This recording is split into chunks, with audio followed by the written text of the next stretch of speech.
ज्यादातर लोग जब ट्रेडिंग में आते हैं तो उनका ध्यान सिर्फ एक चीज पर होता है, पैसा। कितना कमा सकते हैं, कितनी जल्दी कमा सकते हैं और कितनी बड़ी ट्रेड ले सकते हैं। लेकिन बहुत कम लोग ये समझ पाते हैं कि मार्केट में पैसा पहले दिमाग से गुजरता है, फिर अकाउंट में आता है। सबसे पहले आपको 2 लाइन में ये समझा देता हूँ कि स्विंग ट्रेडिंग होती क्या है। स्विंग ट्रेडिंग में हम मार्केट के छोटे छोटे उतार चढ़ाव को पकड़ने की कोशिश करते हैं, जहाँ ट्रेड कुछ दिनों से लेकर कुछ हफ्तों तक चल सकती है। इसमें ना तो पूरे दिन स्क्रीन के सामने बैठना पड़ता है और ना ही हर मिनट खरीद बेच करनी होती है। सही सेटअप देखकर सही जगह एंट्री लेना और धैर्य के साथ ट्रेड को समय देना, यही स्विंग ट्रेडिंग की असली पहचान है। आपने देखा होगा 2 ट्रेडर एक ही चार्ट देखते हैं, एक ही ब्रेकआउट, एक ही सपोर्ट, एक ही ट्रेंड, फिर भी एक ट्रेडर शांत रहता है, अपने प्लान पर चलता है और दूसरा बेचैन हो जाता है, जल्दबाजी करता है और गलती कर बैठता है। यह फर्क नॉलेज का नहीं होता, यह फर्क मानसिक स्थिति का होता है। The psychology of swing trading यहीं से शुरू होती है। ये किताब सबसे पहले आपको ये स्वीकार करवाती है कि मार्केट में आपकी सबसे बड़ी चुनौती बाहर नहीं है, वो आपके अंदर है। मार्केट कभी आपको मजबूर नहीं करती कि आप ट्रेड लें, वो कभी आपसे नहीं कहती कि अभी एंट्री करो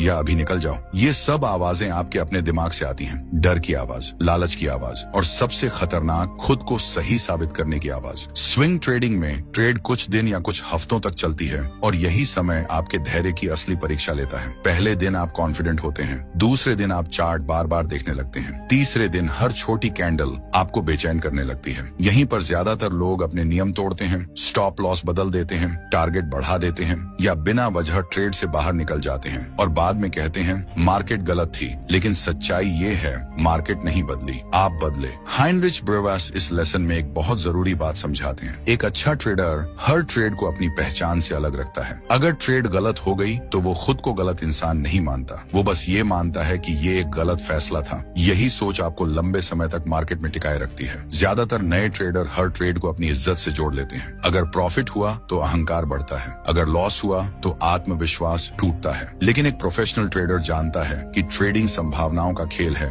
भावनाओं का नहीं। हर ट्रेड जीतने के लिए नहीं होती, कुछ ट्रेड आपको सिर्फ डिसिप्लिन सिखाने आती है। और यही बात इस लेसन का सबसे बड़ा सच है। मार्केट में आपको सबसे पहले पैसा कमाना नहीं सीखना चाहिए, आपको सबसे पहले स्थिर रहना सीखना चाहिए। स्थिर सोच, स्थिर फैसले, स्थिर प्रक्रिया। जब आपका दिमाग शांत होता है तो आप वही देखते हैं जो चार्ट दिखा रहा है। जब दिमाग अशांत होता है तो आप वो देखते हैं जो आप देखना चाहते हैं। डर आपको हर जगह खतरा दिखाता है, लालच आपको हर जगह मौका दिखाता है, लेकिन संतुलित दिमाग आपको सिर्फ सच्चाई दिखाता है। ये किताब आपको ये नहीं कहती कि डर मत महसूस करो, डर इंसानी है। ये किताब आपको ये सिखाती है कि डर के बावजूद फैसला कैसे लेना है। स्विंग ट्रेडिंग में सफल होने के लिए आपको सुपर ह्यूमन बनने की जरूरत नहीं, आपको बस अपने रिएक्शन पर कंट्रोल चाहिए। अगर प्रॉफिट आया तो शांत रहो, अगर लॉस आया तो शांत रहो, क्योंकि जो ट्रेडर हर स्थिति में एक सा रहता है वही लंबी रेस जीतता है। इस लेसन के बाद अगर आपको ये एहसास हो रहा है कि आपकी सबसे बड़ी लड़ाई चार्ट से नहीं अपने दिमाग से है, तो आप सही दिशा में जा रहे हैं। ये समझ आपको एक अलग स्तर पर ले जाती है, क्योंकि अब आप मार्केट को दुश्मन नहीं मानते, आप उसे एक टेस्ट मानते हैं। एक ऐसा टेस्ट जो हर दिन आपसे पूछता है क्या तुम आज भी अपने प्लान पर टिके रहोगे। और यहीं से एक आम ट्रेडर और एक प्रोफेशनल ट्रेडर अलग हो जाते हैं। लेकिन अब भी एक सवाल बचा है, अगर दिमाग इतना महत्वपूर्ण है,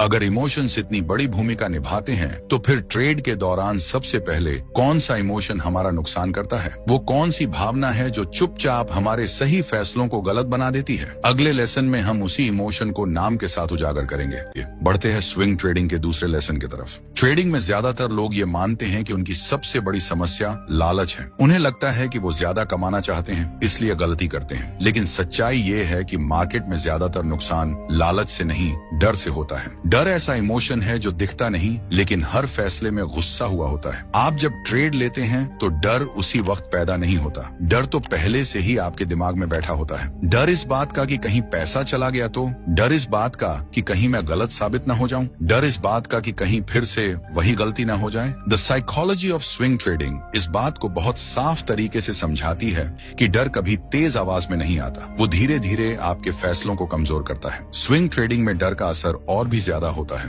क्योंकि यहाँ ट्रेड एक दिन में खत्म नहीं होती। हर रात आप उस ट्रेड के साथ सोते हैं और हर सुबह उसी ट्रेड के साथ उठते हैं, और यही समय डर को मौका देता है। पहले दिन आप प्लान पर होते हैं, दूसरे दिन आप चार्ट ज्यादा देखने लगते हैं, तीसरे दिन आप न्यूज पढ़ने लगते हैं, चौथे दिन आप दूसरों की राय सुनने लगते हैं, और धीरे धीरे आपका प्लान आपके हाथ से फिसलने लगता है। डर आपको 3 खतरनाक काम करवाता है। पहला, आप जल्दी निकल जाते हैं। मार्केट जैसे ही थोड़ा सा उल्टा चलता है, डर कहता है बस निकल जाओ, कम नुकसान ही ठीक है, और अक्सर आप निकलते ही मार्केट आपके टारगेट की तरफ चल देती है। दूसरा, आप स्टॉप लॉस हटा देते हैं। डर कहता है अभी मत काटो, शायद वापस आ जाए, और यही एक फैसला छोटे नुकसान को बड़े नुकसान में बदल देता है। तीसरा, आप अगला ट्रेड डर के साथ लेते हैं। पिछले नुकसान का असर अगले फैसले में घुस जाता है। आप या तो ट्रेड साइज छोटा कर देते हैं या सही सेटअप